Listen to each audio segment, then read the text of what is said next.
বাংলাদেশে মাজারের বিরুদ্ধে কথা বলা আর অলিদের বিরুদ্ধে কথা বলা এক জিনিস না।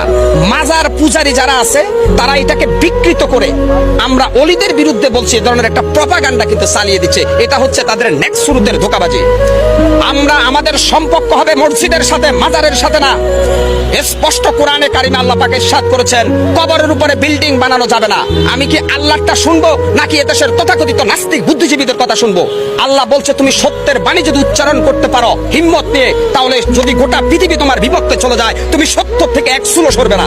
আজকে আমি হকার সাইফুল বলল যদি আমি রাষ্ট্রের কোন দায়িত্বে আসতে পারতাম, আমি একদিন বেঁচে থাকতাম বাংলাদেশের প্রত্যেকটা মাজারকে ভেঙে মাটির সাথে গড়িয়ে দিতাম।